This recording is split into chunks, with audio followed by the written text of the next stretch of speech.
قوم کا باپ انہوں نے کہا کہ ایک ہی ہے قائد اعظم. تو میں تو قائد اعظم کا وہ سب سے پہلا وہ پرنسپل لیتا ہوں. میں آپ لوگوں کو چاہتا ہوں کہ پہلے اکاؤنٹیبل ٹھہرایا جائے کہ ہم لوگ, انہوں نے کہا کہ ہم سیولینز پالیسی بنائیں گے اور آپ لوگ فوج کی طرف اشارہ تھا کہ عمل درآمد کریں گے. ہمارا یہ بیسک پرنسپل ہی مسنگ ہے. ہاں بہت شکریہ ملک صاحب, آپ نے بہت تفصیلی میں سمجھتا ہوں کہ حالات حاضرہ کے حوالے سے اور پاکستان کی جو مختصر تاریخ ہے اس کے حوالے سے آپ نے بات کی ہے. اور اگر آپ اپنی گفتگو جاری رکھتے تو یہ اتنی معلومات افزا تھی, اور آپ انجوائے کرتے ہیں اس کو. میں اس کو انجوائے کرتا ہوں, اور ہم تینوں کی شاید ضرورت ہی نہیں ہے کیونکہ پھر ظاہر ہے پتہ ہے پھر جب ہم بات کرتے ہیں تو پھر اختلاف بھی ہوتا ہے. ساری باتیں آپ کو پتہ ہی ہے ٹاک شوز میں کیسے چلتی ہیں. لیکن میں دل سے کہہ رہا ہوں کہ آپ نے ایک سچے پاکستانی ہونے کی حیثیت سے بڑی پیاری باتیں کی ہیں اور بڑی حقائق پہ مبنی باتیں کی ہیں. اور یقیناً جو ہے وہ قوم کا باپ ایک ہی ہوتا ہے, اور پاکستان کی جو قوم ہے اس کا جو باپ ہے وہ حضرت قائد اعظم ہے, اور ان کے بہت زیادہ احسانات ہیں اور اس قوم پہ بھی اور اس خطے پہ بھی. اور آج میں ایک جملہ کہنے کی مجھے اجازت دیں کہ یہ احسانات کیا ہیں, اور شاید ہم ان کی اتنی قدر و قیمت کر نہیں سکے یا کر نہیں پا رہے. لیکن جو مسلمان اس وقت انڈیا میں موجود ہیں, اگر آپ ان کے حالات دیکھیں اور جس مشکل ترین حالات سے وہ اس وقت گزر رہے ہیں, جہاں جہاں ان کی جان مال عزت محفوظ نہیں ہے اور فزیکل اٹیکس ان کے اوپر ہو رہے ہیں, اور اب تو انٹرنیشنل کمیونٹی بھی یہ بات برملا کہہ رہی ہے کہ دوسری تمام قومیتیں, پہلے مسلمانوں پہ مظالم, اب ان کے ساتھ ساتھ جو کرسچنس کے ساتھ, جو عیسائی برادری کے ساتھ وہاں پہ جس طرح کا سلوک ہو رہا ہے انڈیا میں, کہ اس دفعہ کرسمس کے موقع پہ ان کی عبادت گاہوں پہ حملے, ان کی چرچز کی جو تقاریب تھی ان پہ حملے, تو یہ انڈیا کا ایک مکروہ چہرہ ہے جو دنیا نے دیکھا. تو ہم اللہ تعالیٰ کا شکر ہے کہ اس ملک میں آزادی کا سانس لے رہے ہیں, اور اس میں جو اس کے مرکزی کردار ہیں وہ حضرت قائد اعظم تھے, اس میں کوئی دو رائے نہیں, ان کے ساتھ ان کی ٹیمز تھیں.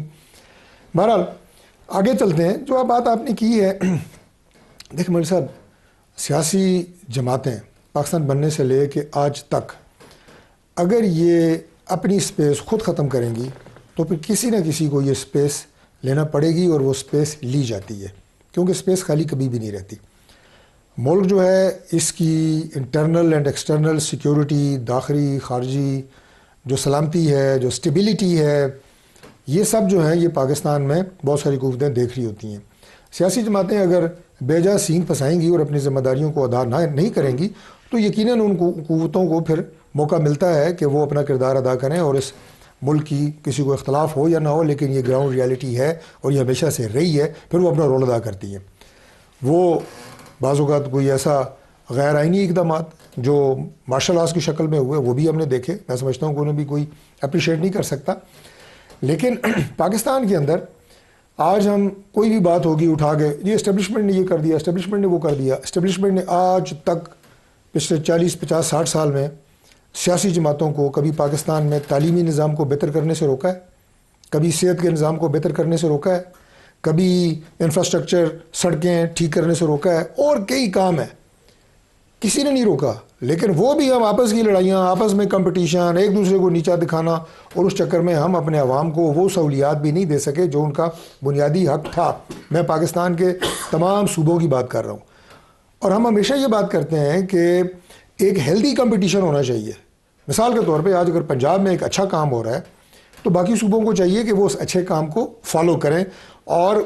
جو آپ کی گورننس ہے اس میں آپ کا کمپٹیشن ہونا چاہیے, نہ کہ ایک دوسرے کو بیانات میں ایک دوسرے کو سوشل میڈیا پہ نیچے دکھانے کی کوشش کرنی چاہیے. تو آج بھی یہ موقع ہے اللہ تعالیٰ کے فضل سے